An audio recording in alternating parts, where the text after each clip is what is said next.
अस्सलाम वालेकुम। मैं इरफान एडवाइजर। ईरान के सुप्रीम लीडर खैर मुअज्जम सैयद हुसैनी खामनेई की तकरीर देश में नहीं बल्कि सब विशेष समुदाय के लोगों में भी गूंज रही है। इस तकरीर के जरिए चारों ओर से घिरे ईरान ने अमेरिका को भी खुलकर चेतावनी दी है और इजराइल को भी फिर से दोबारा हमला करने और नक्शे से मिटाने की धमकी दी है।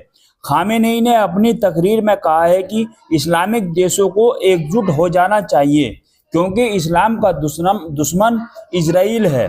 अफगानिस्तान से लेकर तालिबान इराक तक सभी का कहना है इजराइली हमारा दुश्मन है।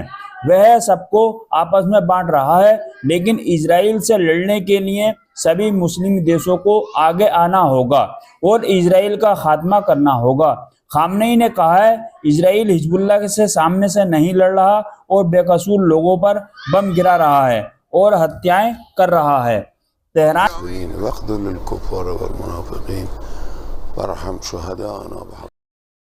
ईरान की जनता इजराइल से जंग करने को तैयार है। इजराइल के नेता नेतन्याहू भी क्या इस तरह लोगों को इकट्ठा कर सकते हैं? ये सब कुछ इकट्ठा होकर नमाज पढ़ना ईरान की जनता ने बता दिया है कि खामनेई के साथ पूरा देश खड़ा है। यहाँ पर बहुत तादाद में लोग नमाज पढ़ने इकट्ठा हुए थे। 6 साल बाद आयतुल्लाह खामनेई ने जुम्मे का खुतबा पढ़ा और लोगों को नमाज पढ़ाई। सन 1985 की याद दिलाते हुए कहा है कि जब मैं खुतबा दे रहा तो ऊपर से सुसाइड बम से अमेरिका ने हमला कर दिया, लेकिन अल्लाह के करम से कुछ नहीं हुआ और 5 मिनट बाद फिर खुतबा देने लगे। खामनेई ने इस पुरानी याद को लोगों के सामने ताज़ा कर दिया। खामनेई ने दिखा दिया है कि वह इजराइल से छिपे नहीं हैं और ना ही डरते हैं। 2020 में जब ईरान के सेना अध्यक्ष कासिम सुलेमानी को अमेरिका ने बगदाद में मारा था, उस समय रहबर खामनेई ने जनाजे की नमाज पढ़ाई थी। आज हिजबुल्लाह के सबसे बड़े कमांडर नसरुल्लाह की दुआओं के लिए एक साथ सभा का आयोजन किया।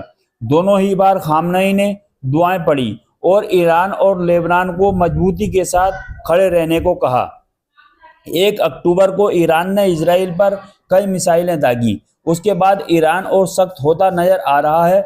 ईरान के सुप्रीम लीडर ने कहा है कि इजराइल पर वह हमला करता रहेगा। इजराइल ने जो करा है उसकी बहुत कम सजा दी गई है। तेहरान की मस्जिद में जमा लोगों के सामने तकरीर करते हुए कहा है कि इस इलाके की सबसे बड़ी परेशानी है विदेशी ताकतों का दाखिल होना।